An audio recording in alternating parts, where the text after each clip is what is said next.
Od roku 2004 oceňuje prešovská regionálna samospráva osobnosti, kolektívy a organizácie, ktoré sa pričinili o rozvoj a zviditeľnenie nášho kraja alebo majú výnimočný prínos pre život v našom kraji. Po jubilejný 10. krát sme spoznali laureátov ceny Prešovského samosprávneho kraja a ceny predsedu PSK. V divadle Jonáša Záborského v Prešove sa 13. decembra konalo slávnostné odovzdávanie týchto ocenení.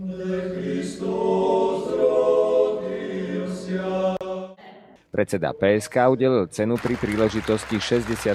výročia založenia školy za vynikajúce výsledky vo výchovno-vzdelávacom procese a príkladnú prezentáciu školy a kraja Strednej elektrotechnickej škole v Prešove. Robíme všetko preto, aby sme boli kvalitná škola, ktorá poskytuje výchovu a vzdelanie na patričnej úrovni, založenej na veľmi dobrej kvalite. Ponúka možnosti, ktoré neponúkajú iné stredné školy na Slovensku.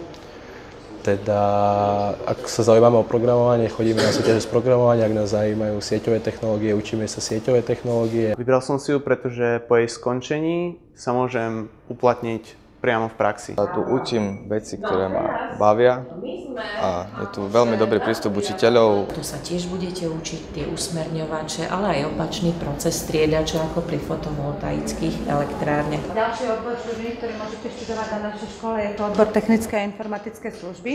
Tento odbor je zameraný, ja by som to asi takto mohla povedať, na počítačovú podporu podnikového manažmentu a marketingu v elektrotechnike. Robíme všetko preto, aby sme mali dostatok finančných prostriedkov.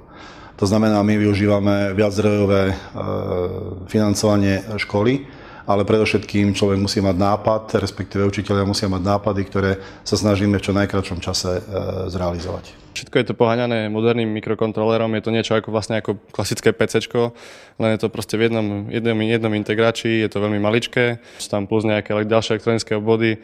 Ako neviem, asi nemá zmysel, že som o tom veľmi rozprával, pretože 90% Slovákov tomu rozumieť nebude.